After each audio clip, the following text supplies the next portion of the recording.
We are about a seventh through the way of the season, maybe a sixth, and Patrick and I are going to go over who is really a top 10 player this year, since probably like 20 players a year get called top 10. So today we're going to find out who really belongs in that conversation. Let's get into foul trouble. I am so excited to have this conversation, James, because one, the prep for this conversation was really difficult because the whole point of this is really not to focus at the top of this list, which I think every time top 10 is talked about, really everyone starts zeroing in on that top 5 range. It's really the bottom half of the top 10 and then who's on the outside looking in, but who can lay claim to being a top 10-esque player. Well, I guess where we have to start is, I don't know how you made your research for this, but I had 4 tiers of players. My first tier is my for sure in tier. These are the guys that I don't think we need to talk about a lot. How many did you have in your locks tier? Yeah, I think I had 5 to 6, I would say. Okay, so I've got an extra guy to you. Okay. Yeah, 7. There's one guy that I was looking at that I didn't really tier it. I tiered it out once I got past kind of the 7 spot, but I feel like there is a little bit of a gap between my 7 and 8. Yeah, who do you have there? Well, so I had 7 guys in my for sure in, and I know the 5 you, I think, definitely had, which is Nikola Jokic. That's my number 1. Shai Gilgeous-Alexander. That's my number 3. Luka Doncic. That's my number 4. Giannis Antetokounmpo. That's my number 2. And Victor Wembanyama. And that's my number 5. Yeah, we're right there. I don't even know what your argument would be to say any of these guys don't belong in the top 10. Okay, the next guy I had in my, I don't really feel like I need to debate it, is Stephen Curry. Stephen Curry? I'm not really there with Steph. Okay, and the I other think guy... there is some he's in the conversation for sure, but I definitely don't have him that high. Okay, and my other guy I had in my for sure in is Anthony Edwards. Yes, I have Anthony Edwards at number 6. Okay, so that was my top 6. So it's funny you don't have Curry, because I'm going to read you the titles of my other 3 tiers. Okay. I have the scoring guards plus Cade Cunningham, which I think you would have Curry in. Yes, that is exactly. And I had Cade at my number 7 right there. So it sounds like we just kind of swapped out Cade. Really? Okay, Steph. Wow. Okay, so this is not in order of how I ended up choosing who I had for my top 10, but the 5 people I had in the scoring guards plus Cade Cunningham is Donovan Mitchell, Devin Booker, Tyrese Maxey, Jalen Brunson, and Cade Cunningham in that tier. And then I had another tier. It's LeBron James question mark tier with just LeBron James in it. And then I have one other tier, which is Kevin Durant question mark with just Kevin Durant in it. So I had one less tier than you, and I just put KD and LeBron on the same tier. In the same. So that would be my so old yours guy is the old mark? small forward tier question mark.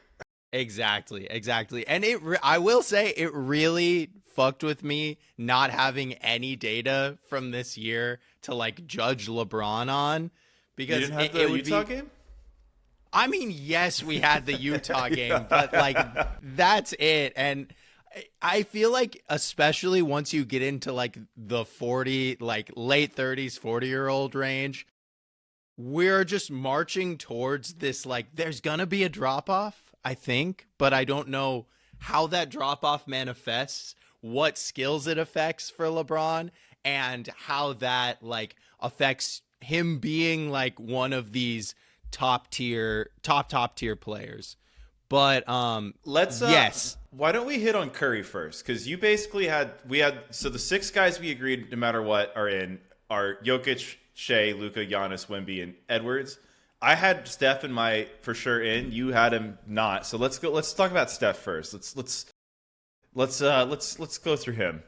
So the main selling point for me as why I think Curry is just clearly in the top 10 is the on-offs are still kind of unmatched in terms of when Curry's on the court, his teammates just shoot the ball way better. The whole team just runs better.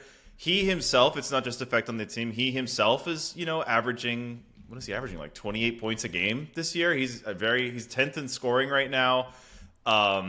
He's doing that without having a sky high usage. His points per shot attempt is still in the 92nd percentile. His 3-point shooting is still maybe the single greatest weapon in the league. And just the way that particular weapon helps his teammates become more efficient. I don't know. I just feel like his effect on the whole team situation is kind of Jokic-esque, but in his own way. Yeah, I mean, I had him right on the outside looking in, like definitely at the top of like our high points per game scoring guard tier. My thing is just, I think it's more just what I've seen from Cade this season than anything that to take away from Steph. But I just think defensively, like he's even not the player that he was 5 years ago. And that I don't know how that's going to rear its head once we get to more high leverage basketball, but things that I loved from Steph, this is the second highest usage basically of his career. He's on ball a lot more, and we really haven't seen any like negative effect to his effectiveness on offense. Like you said, he's such an incredible, he's just like, his gravitational pull is still unlike anything that we've ever seen. And when he gets hot, he gets hotter than probably any of like these amazing guards in this list. I definitely lean more in the top 10 than on the outside looking in of these candidates for Steph. But yeah, I don't know. That's just kind of what I'm feeling for Steph. And also like the Warriors offense has been good, not great at a team level this season. And I know for a guy like Cade, the Pistons offense has been good, not like super elite. But what I was impressed with Cade is just like, I feel like he is operating with such worse tools than Steph and kind of garnering like a similar effect on the game, as well as I think there's just a defensive plus there. I'd actually really push back on that, and it's why I actually had Cade at the bottom. I actually ended up having Cade closer to my 13-14. Cade actually doesn't have that effect though. He's a huge, big carry the load guard like statistically this year. He has a high assist percentage and a high usage. And actually, my closest comparison to him in my list was Booker, because Booker kind of has a similar profile this year of like he's doing a lot for his team's offense. He's kind of carrying the load. Has a high assist percentage. He's got the ball a lot. But when Cade's out there, their offense actually shoots the ball worse. And the only reason it's been better statistically is just because they actually have a higher offensive rebounding rate, which just seems to affect their free throw rate. But other than that, their offense is actually worse when Cade's out there than when he's on the bench. And they've been pretty good without him. They just won 5 in a row, and he missed a lot of those games. So I don't know. I would actually really push back on Cade. But he's operating in like a closet. Like, think about the guys that he's starting games with. He's starting games with a bunch of non-shooters, and he's still like they're winning when he's out there. But they're winning when he's not out there. And I think that's part of like the on-off like problem is that all these like Jalen Duren, Asar Thompson, Ron Holland, like he's playing massive minutes with these guys, and he's not scoring super efficiently, but the offense is working. But I think you're really underselling. If you put Curry on that team, Curry, like Cade's shooting 27% from 3. If you put Curry on that team, he's going to give a lot more space, and the whole offense would flow a lot better. I don't know. I'm just really pushing back on Cade even being within like 2 tiers of Steph as like an offensive engine for a team right now. I think he's pretty far below him at the moment. Okay, I hear you. So that's our big disagreement, because you had Cade in your top 10, and I had him firmly outside my top 10. Yeah. No, I just think, I don't know. I really appreciate the ability to be that offensive engine without like complementary offensive pieces really around him. Yeah, I guess profiling as a heliocentric player, and I just don't know if he is good enough to be that yet. And I think that might be the issue for me. Yeah, I mean, we saw it work against a pretty good playoff defense in the Knicks last year. And I mean, there's a long ways to go, but I just think, I don't know, I'm probably a little bit early to this train. But I love that he's been using his strength. He's a really great, like, get to the line guy so far this season, and I've just been really impressed by him. Yeah, no, Cade's great. I mean, I had him in my discussion tier for sure. Okay, so that's interesting. That's like our biggest, that'll definitely be the biggest discrepancy between our lists for sure. Yeah, no, definitely. But I definitely have, like, the other guy that is, like, I'm kind of leaning towards being in the top 10 list that feels like a flaming hot take is Şengün. I think he has by far been the best player on the Rockets this season. The fact that he can not only be effective at the 5, but also play next to, like, non-shooting centers. And I know, like, kind of the Rockets' whole thing is, like, we are more built like a early 2000s, like, great team than a 2025 great team, but averaging 23, 10, and 7. He's been shooting the fucking cover off the ball this season so far. Still shooting 44% from 3, which is, like, a massive jump from what he's done in the past. But even if that normalizes, I think it's okay.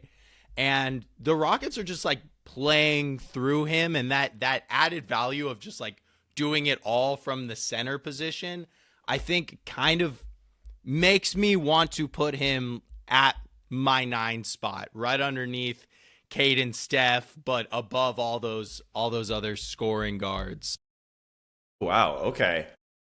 That's okay. Wow. See, the Rockets for me were really hard to assess because, like, Kevin Durant's stats, like his box score stats, obviously we're talking about Şengün, but Kevin Durant, for example, when I was looking at him, like, the box score stats are, you know, still KD like, but the advanced stats for KD are very, like, makes it seem like when he's out there, he's having no effect, good or bad, on the game. Like, and I'm like, that's a little weird. And I'm wondering, like, how much of KD's advanced stat profile is a result of this bizarre Rockets play style where they're really just trying to maximize getting an offensive rebound and playing, like, junkyard ball, and there's no real point guard. And I guess Şengün, with the high assist total out of the center spot, is operating as a point guard.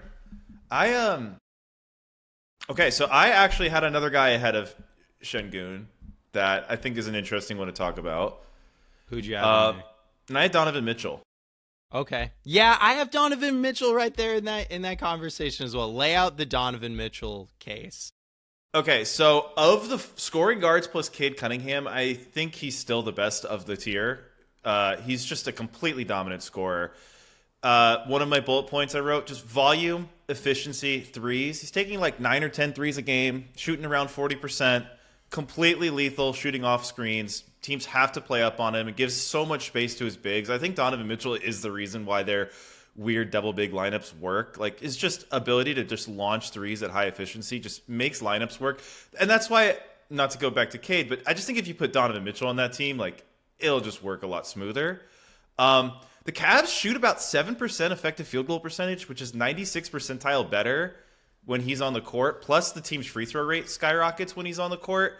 So there's always been this notion that Mitchell's not like this team player. He doesn't, set up his teammates well. But statistically, he profiles as a guy that when he's on the court, the entire team is just like gelling in a way that they're just not when he's not out there. And I just think he's kind of, to me, the preeminent score first 2 guard in the NBA. And that's why I've got him. I had him number 8.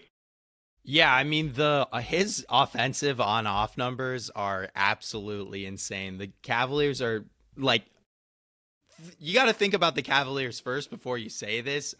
The Cavaliers are, like, one of, I would say, the premier, like, depth teams in the NBA.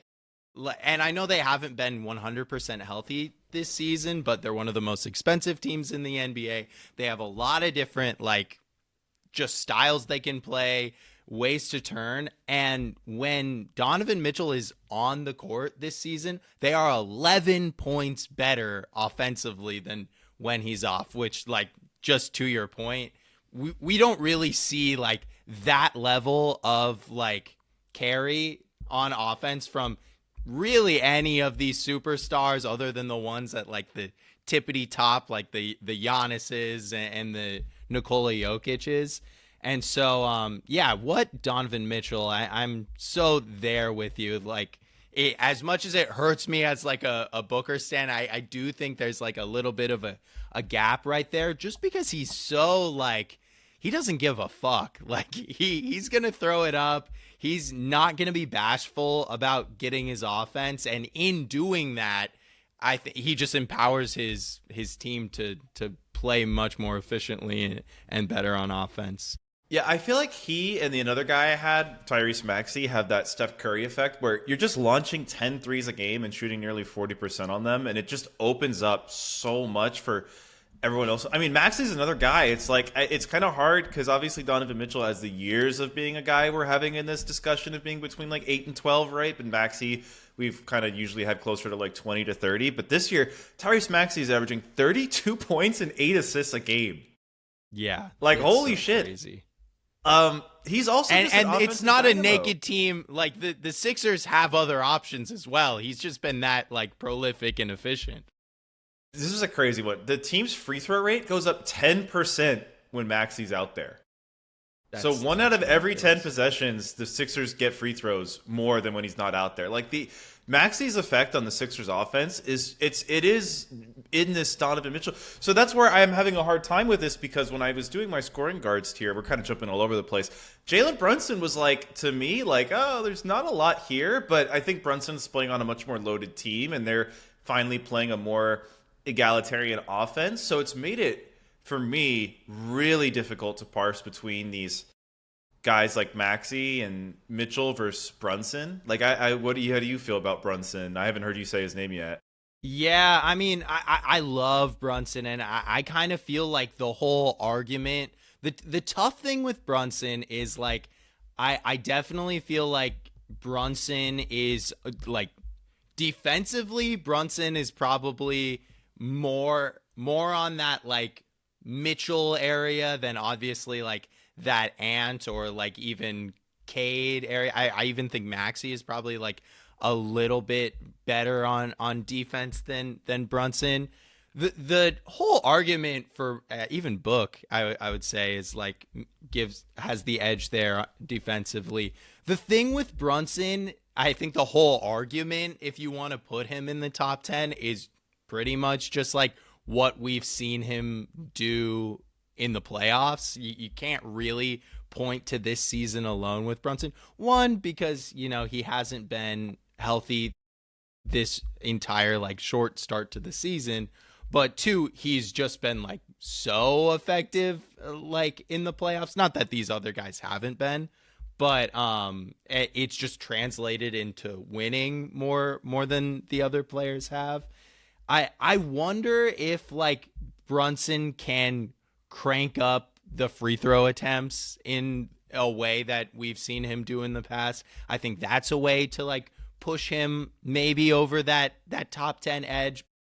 Right now, especially when you're weighing the regular season that we're watching right now more than anything that we've seen in the past, which I think is the best way to do this exercise, it gets really hard really quickly to say that Brunson is a more top 10 player than a top 15 player.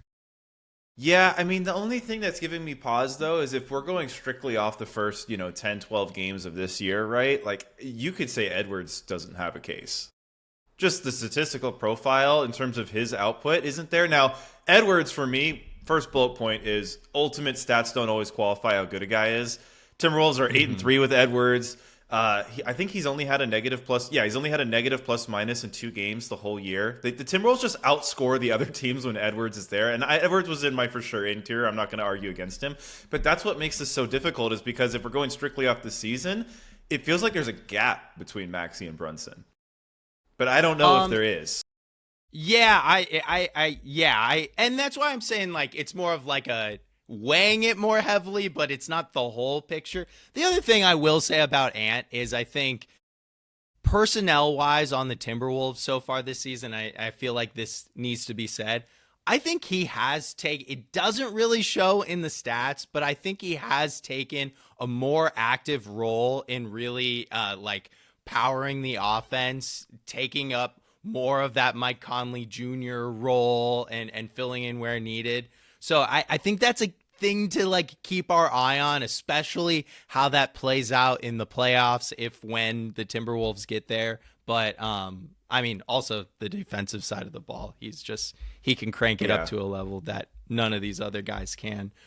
Where are you factoring LeBron into all of this? Because the like dirty little secret is like all these guards are great, but still it's much more valuable to have like a wing-sized player with guard skills like LeBron has. I mean, LeBron's so hard to assess, right? Because did you watch his first game back? No, I did not watch his. I watched some highlights, but I didn't watch the full game. So I watched the whole game. The first half was super rusty. He needed to get his legs under him. He had a lot of layups where it looked like he was finishing below the rim instead of above the rim. Looked a little like, okay, what's going on here? It doesn't seem like he knows how to fit in with the Luka thing. Second half kind of looked a lot more like last season. Catch and shoot threes, which is a weird, nice thing he's added to his game. Usually superstars are not the guys who just, catch, shoot right away. He's really been good at that. And he just turned into Nikola Jokic for like 6 minutes. Mm-hmm. Whipping passes around the court. Insane. The assists they were all it looked like a miniature Jokic out there, just whipping passes across the court. He like took over the game with his passing. My thing is that fourth quarter version of LeBron, where he's just masterminding the game, I think is still better than like a Tyrese Maxey or a Jalen Brunson. I just don't know if you're going to get that for 36 minutes a night because those guys are younger and they're going to be able to give that to you. Mm-hmm. So that's the question is if LeBron is, let's just use 2K ratings as some stupid metric. Like let's say Donovan Mitchell, Maxey, and Brunson are some facsimile of 92 to 93, 94 overall. And LeBron's a 96 overall, but he plays 8 minutes less a night. Which one would you rather have? I mean, I guess that's where my question is. And we don't know if he'll play 8 minutes less a night. We don't know that. Yeah. I mean, it's hard. It's hard to say what you'd rather have. Honestly, I think the like defensive output is probably somewhere similar for all these guys, or at least from the LeBron that we saw for the majority of the regular season last year. Like the overall effect is probably similar. It'll be interesting to see LeBron with like a true big once again to see if he looks a little bit better on the defensive end. I mean, but it seems it is nice. These guys are all like they can deal with like traps and pressure in a way that like I don't really want LeBron having to deal with at this point, and he doesn't really have to with his team aspect as well, and that's such a big part of the game now. I don't know. I guess where I'm struggling is like I don't know if you swapped LeBron in for Donovan Mitchell, it would make the Cavs that much better. I think if you swap LeBron for Tyrese Maxey, it might make the Sixers as good. Maybe they could have a higher ceiling, but that's just because of the guys around them. Like I don't know. I think Donovan Mitchell at this stage in his career can elevate that particular Cavs roster better than LeBron could. But if that Cavs roster had a little bit more shooting on it, then I think maybe LeBron could elevate that team. I think LeBron is at this weird stage where he can still hit a higher ceiling than some of these guys, but I do think he's a little bit more roster dependent than these guys. So it's kind of put us in a weird bind where I think he can hit higher highs, but I don't know if he can raise a floor as much as some of these scoring guards we're talking about. Yeah, that's interesting. Yeah, I'm that's a really interesting question. Like who makes the Suns better, LeBron or Devin Booker? Which that's tough. I don't really know. That is really tough. I'm surprised we didn't talk about Book at all, but we'll tag him after LeBron. I guess where I'm at right now is I can't picture, this May LeBron being on the Knicks and doing Jalen Brunson 25 difficult shot attempts. But I also kind of picture if LeBron was on the Knicks running his version of the 2020 version of LeBron where he's running point, that they need him to do that because the team would probably set up a lot more open looks for guys like Mikal and OG in Towns, so they wouldn't need him to do that because he's just such a different player than Brunson. So I don't know, like, I mean, what do you like if you put not to compare LeBron and Brunson directly, but if you just put LeBron on that Knicks team, like I kind of feel like he'd be awesome running point. He would be awesome running point, but I don't believe that he could sustain like the level of usage that Jalen Brunson can sustain at this point in their careers for like just like what you were saying for a really long time. So I don't know. And it's like what is like a diet of, you know, self-created like step back threes, like each one of these guards that we're talking about, like come playoff time, that's going to be a huge part of their shot diet. That's not LeBron's game at all. And do any of these offenses work without like the threat to like just pull that out of your bag super consistently while you're getting like trapped and harassed all the way up the court every single possession of the game? I would probably rather have each one of these guys, even though like hypothetically on defense, it would be really nice to have like a LeBron sized wing to throw on people. But also it's like, can LeBron crank it up to like that level? We didn't really see that in the playoffs last year, that he could be like a stopper to any level. Were the Lakers asking him to do that very much? Not really, but it really could have helped. Like, I don't think they would have hated it. So that's the other hard part about referencing him last year. He actually was like straight up better than Luka in that playoff series loss. Like he made All NBA second team.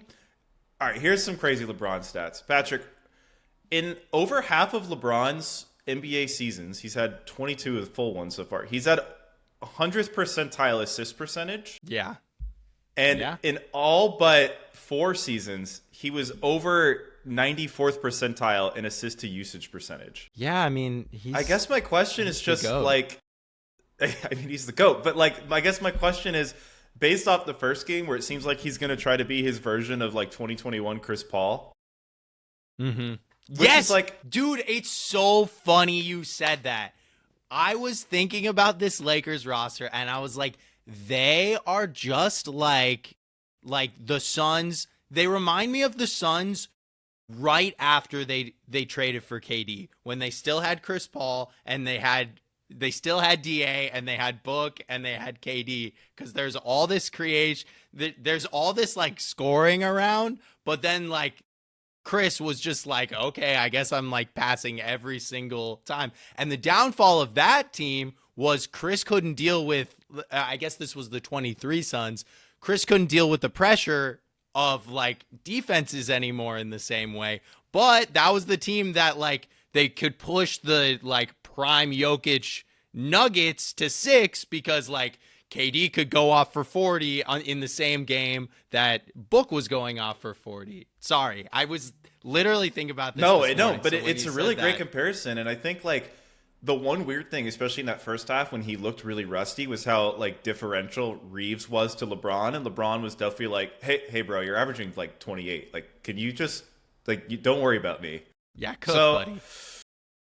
I don't know, man. I just feel like there's a version of LeBron where, because that's the big difference between LeBron and that 2021, 2022 Chris Paul is LeBron is like a 40% 3-point shooter now, and he's willing to shoot the open threes. So yeah, well, and he's fucking huge too. He's huge. Which yeah. helps. So I think where I would settle right now, based on the 1 game sample size and just assuming he gets his legs out from under him, is I think I'd have him at 9 or 10. Oh.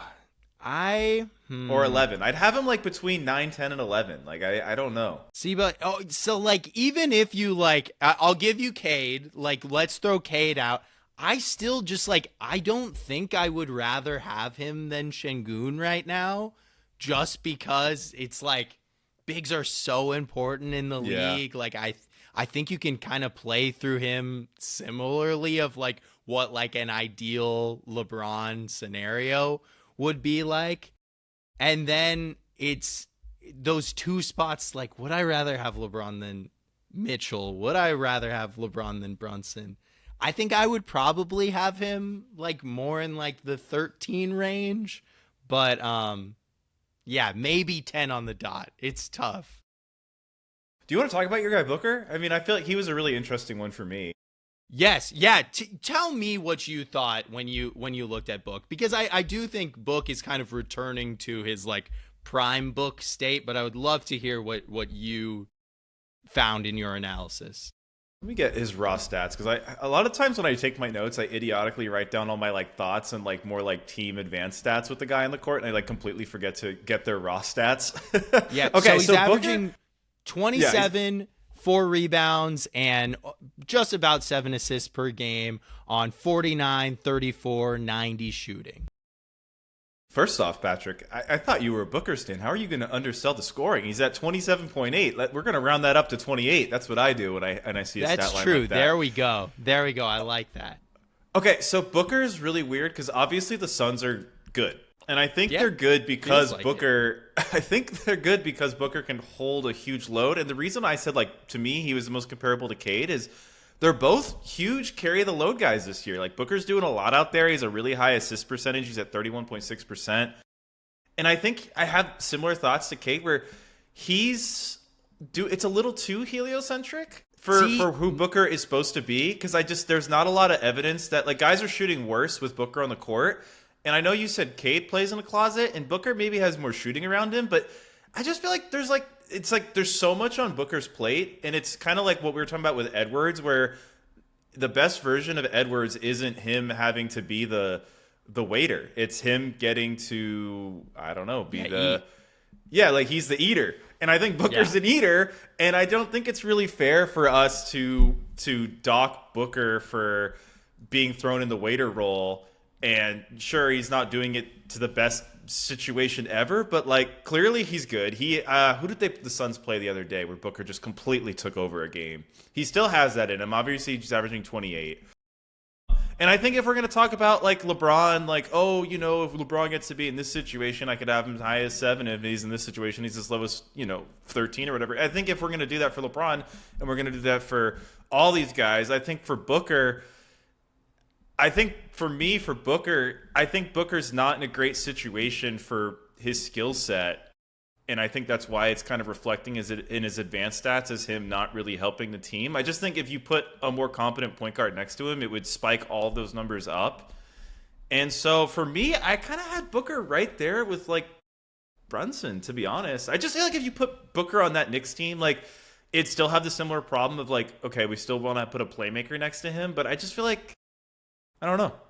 Yeah. It's funny that you say on the eye test when you watch the Suns this year, which I've watched every single Suns game this season, like it really does not feel at all that Book is like playing this heliocentric brand of basketball. And it clearly says that he is. And what I've really liked from Book is he's attacking the rim more than he has in years. His assist percentage is obviously higher than it's been in, I guess, since 2018-19, which was not a like even comparable season of like competitiveness for the.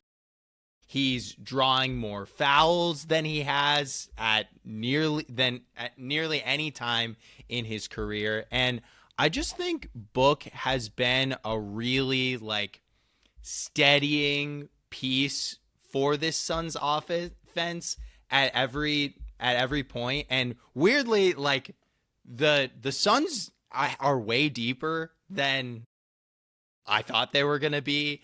And I think it's kind of fucking with his on-off numbers because like you just look at his on-off numbers. It says that the Suns offense is like 5 points worse when he's on the court, which it just like it so does per 100 possessions, but it just so doesn't feel like that.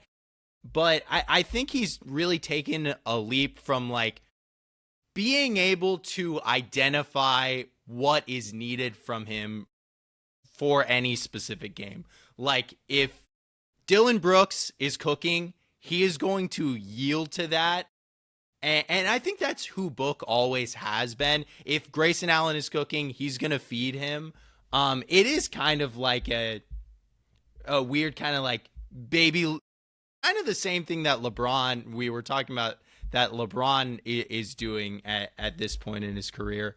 But Book still has that, like, you know, flip the switch, prime Ray Allen, I'm just going to, like, jump shot you to death. But with that kind of early Book drive to the basket stuff, I've loved what I've seen from Book this season. He's got a little more of that, like, Team USA Book defense. I think that's just leaked out from, you know, being around Dylan Brooks, playing next to Colin Gillespie so much. Oh, James, I don't know if you've seen any Colin Gillespie tape, but you would love him. He's like a little baby Peyton Pritchard. I've loved Book this season, and I do think it's fair. Like, the top, like, effectiveness of Book, I think you could put him, like, around that 8-9 place as well.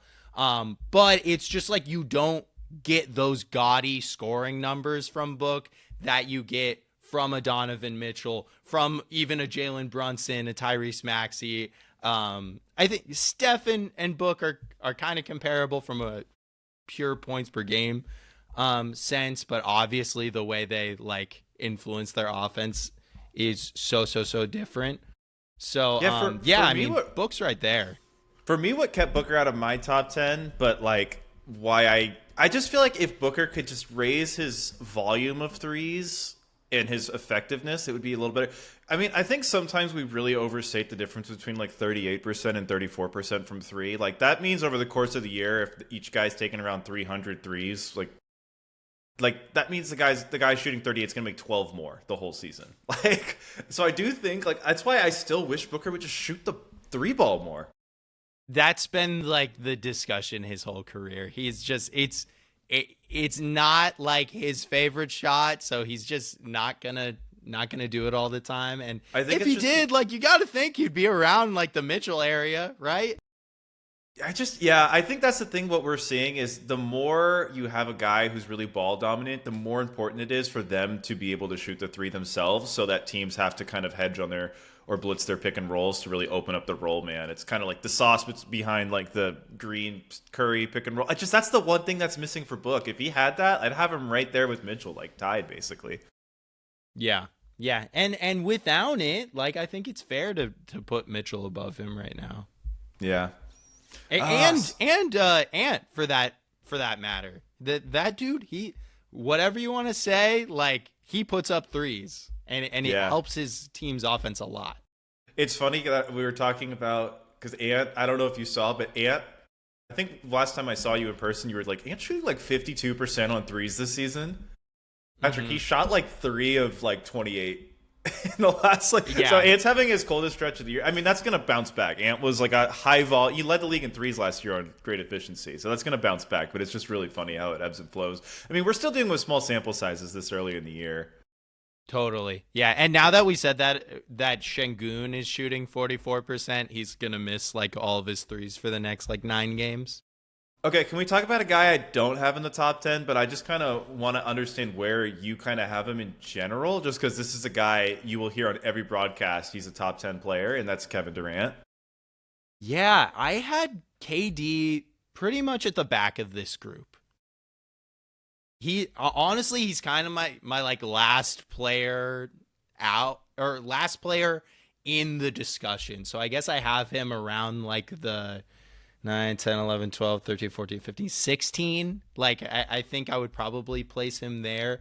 My thing with KD is just, like, after watching him so much, like, obviously he is such an elite scorer still to this day, but the playmaking leaves so much to be desired. Yeah.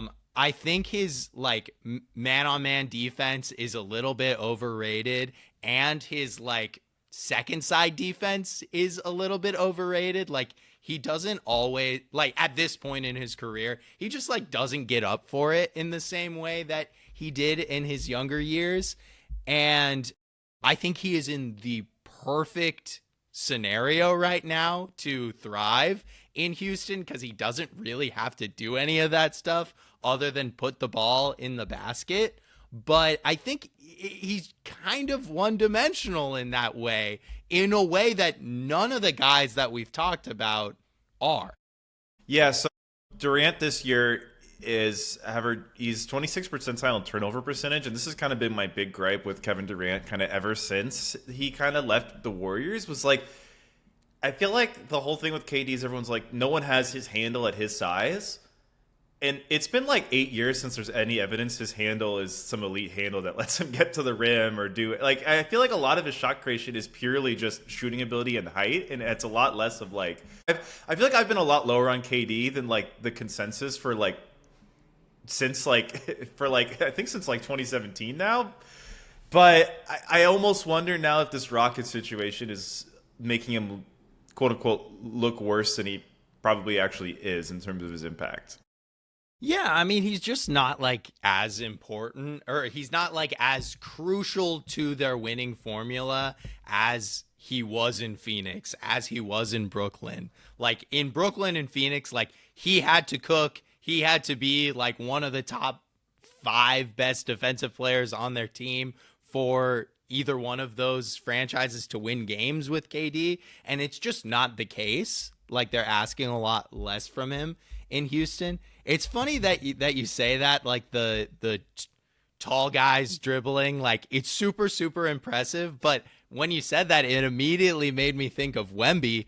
Wemby, like, who's a taller guy that has more impressive, like, ball skills than Wemby? He has the same exact problem with the turnover percentage. And I wonder if, like, there are kind of, the taller you get, the more diminishing returns from, like, you know, go out there and be Allen Iverson. Like, yeah, I mean, that's the thing is, it's like, it's kind of like the whole thing where this drove me crazy is for the longest time is people be like, oh, LeBron doesn't have a bag. I'm like, but LeBron gets to the rim. Mm-hmm. Like, I would rather have no bag. Turn the ball over. All over. Yeah, like, I'd rather have no... Like, I'd rather be an Amen Thompson who maybe isn't, like, the flashiest dribbler ever, but he gets to the rim. The whole point of having a dribble bag is to get to the rim. At the end of the day, like, you don't...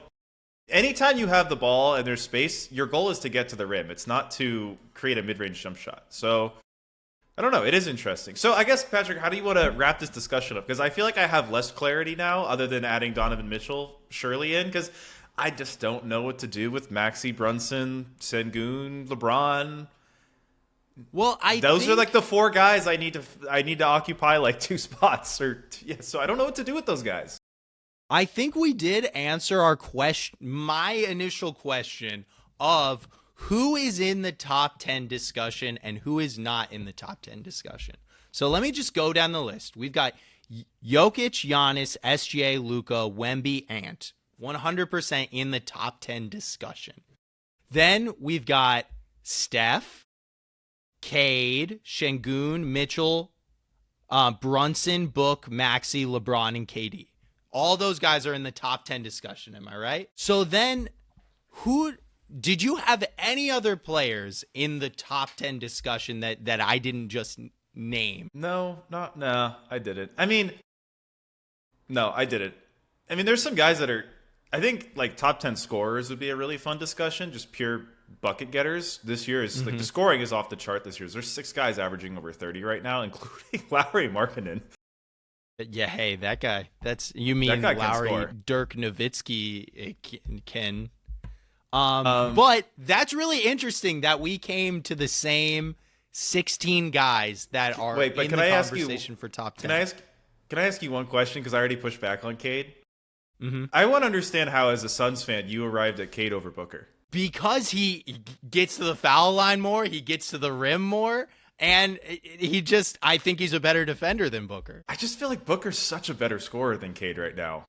He's definitely a more pretty scorer, and he probably is, but, that's only one element. And I think he's a better passer, to be honest. Yeah. Okay. That's fair. It's interesting now. Okay, so what do you do then? If someone says Tyrese Maxey is a top 10 player, you say he's in the discussion? Yeah, I think so. I mean, yeah, so maybe we came to the realization that there are only 7 top 10 players. So there's 7. There's 2 ways of looking at it. There's either 7 top 10 players, or there is about 14 top 10 players. Yeah, or which 16. I think if we're gonna do the scaling thing we just talked about with LeBron and Booker of, hey, depending on the team situation, I think he's firmly up there. I think maybe it is more appropriate then to be like he is a top 10 player with the understanding that the bottom 5 or 6 of that top 10/14 scales depending on team situation. So, yeah, I do agree with you. And now my question is, did you put together your like outside looking in group? No, I mean not really. It was I just kind of had my tiers and my notes on my tiers. So, I mean, and I think we need to say, like, to preface all this, if Jason Tatum was healthy, like, I think he does, at least for me, join that, like, locks group. So maybe I would lock have group goes from 6 to 7. Oh, yeah. I mean, it goes without saying Booker and Tatum and Halliburton being out totally changes the list. Yeah, 100%. But, so I wrote 4 guys down, or I guess I don't know. How much did you think about Anthony Davis for this? Not at all. Really? Why? Injuries. Yeah. Okay. I mean, that's fair. Because, like, I think also AD, at least when he Davis, was on the Lakers last year, was really, really good. Oh, yeah. I think the problem with AD, if we're going to do this team situation sliding scale, is I think AD could easily be argued to be in this group. But the problem is I think what we're going to see from AD this year because of the team situation is going to look really, really bad. And it's going to be kind of hard for me. It's going to be kind of like me and you will be looking at each other at the end of the year and being like, well, I feel like AD is like the 11th best guy in the NBA, but with all the team situation, he's more profiling like the 25th best guy. I guess that's why it's hard to assess him. Projecting he won't have great efficiency this year with this team situation. Yeah, exactly. I was really surprised. I put out a TikTok where I was talking about the Pacers and like how crazy it is that they kind of finally were forced into a tanking situation in the best year they could have possibly like had to tank, and that they could make a move for like a big money center to add with this like projected top prospect that they're going to get. And I brought up AD's name, and Pacers fans, I had almost all the comments on the TikTok were about AD, and not one of them was positive. Every single one of them was like, no way, like, we don't want AD. And I'm like, you can, like, is this the general vibe around Anthony Davis? Because I promise you, NBA fans, you can do a lot worse than the rest of this Anthony Davis contract. Well, I think the problem for AD is, like, people were acting when he got traded for Luka like he was an absolute scrub. Mm-hmm. And that Luka, is so vastly better than him, which, like, sure, as a one option, I would so much rather have Luka. But, like, the reason the trade is so mismatched was because Anthony Davis was old, not because he was bad. Yeah. Yeah, no, absolutely. And it's like, that was the one part of the trade that like the Mavericks actually got like a little value back from, it wasn't the first round pick, but we are digressing. So I had AD in my outside looking in along with 4 other names. Stop me if you don't agree with any of these names. J-Dub, I have him right there. Kind of a hard person to judge right now. I love J-Dub. I just don't see the case for him being in this area. Yeah. Or you don't see the case for him being like top 20? I guess, but I think he's like more firmly toward the back of the top 20. Because if he's injured, so if I'm going to put in all the injured guys right now, yeah, I think he's closer to the back half of that. Cat, Chet, and Jaylen Brown. And AD. That was my next 5 after all the people that we talked. Chet, I want to see some more of this year. I've liked what I've seen so far. Jaylen Brown, again, I just have him more in that 16 to 20 range, I feel like. Mm-hmm. I mean, that's what we're talking about. We talked about 16 guys, and then these are the next 4. And then I had another tier after that, which was Jimmy Butler, Embiid, Zion, Trey, Ja, Jaren Jackson Jr., kind of all the other guys that have won awards and things in the past. Where's your Denny Pascal Avdia tier? Siakam. I didn't even think about him. Did you have a Denny Avdia tier? I mean, that's just kind of levitating above it all. No, I mean that dude can't score against Ryan Dunn. How's he gonna make this list?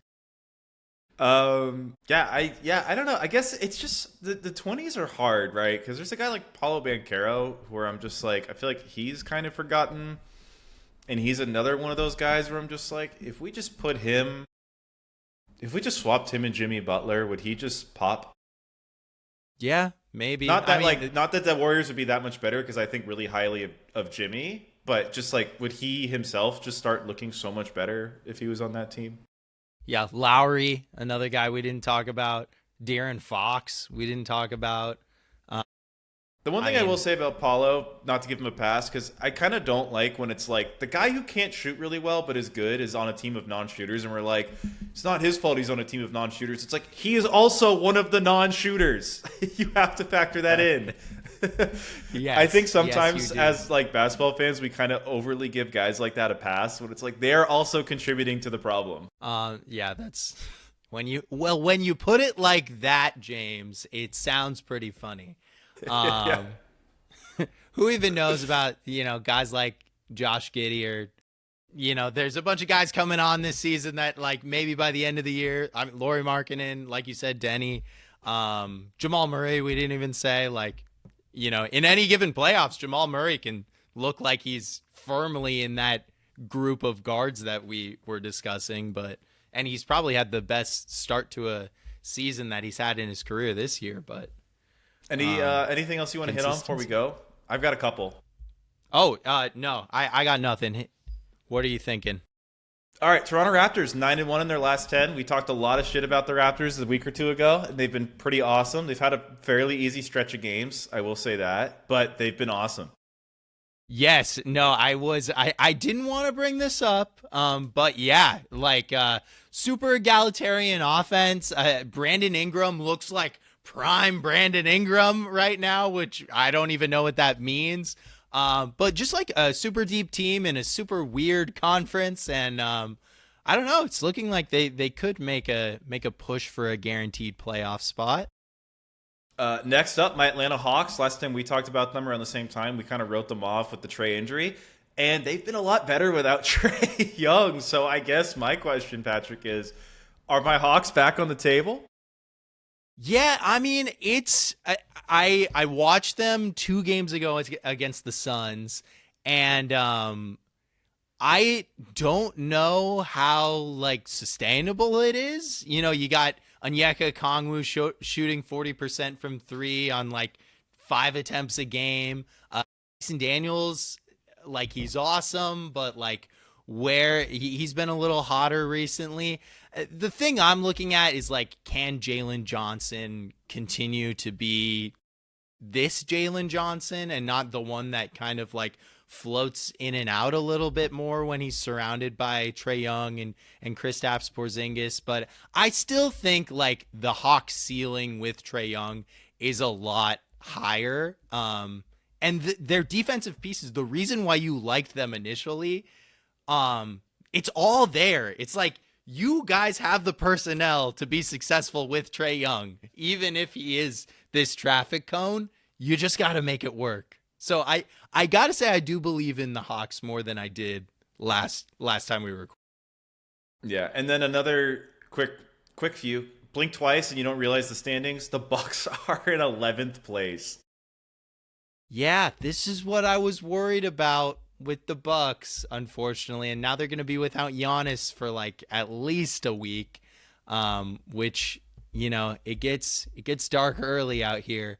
I mean, all the standings are pretty insane right now. Like, Milwaukee, yeah, they're in 11th place right now, but they have 8 wins, and the Knicks in 3rd have 9.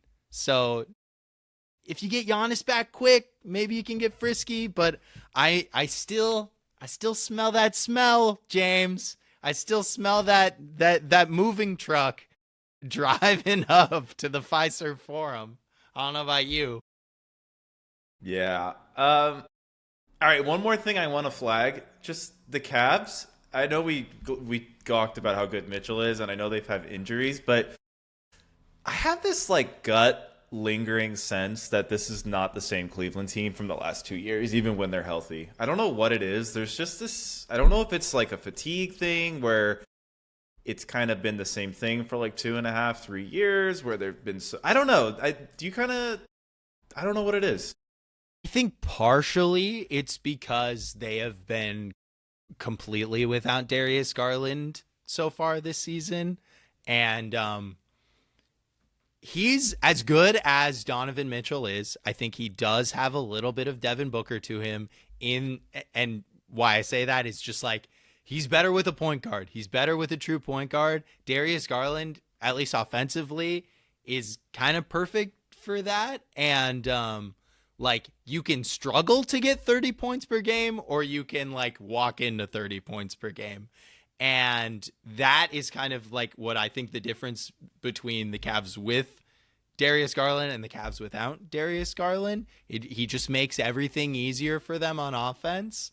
But yeah, I mean, it does kind of, I don't know. It's definitely like a fluctuating point for the Cavs this season. And if it doesn't go well, I think there will be a large reckoning. Yeah, I don't know. I don't know what it is. Just from what I've watched of them, there's just something about them. Now, yesterday they clawed back, but they're down like 17 at halftime against the Rockets. And like the Rockets are bludgeoning teams. They're amazing. They have the third best point differential in the league, but I don't know. Just something. Hypothetically, they should be able to deal with that really well. Like the Cavs exactly. They're the type of team that should one of the best suited teams in the league.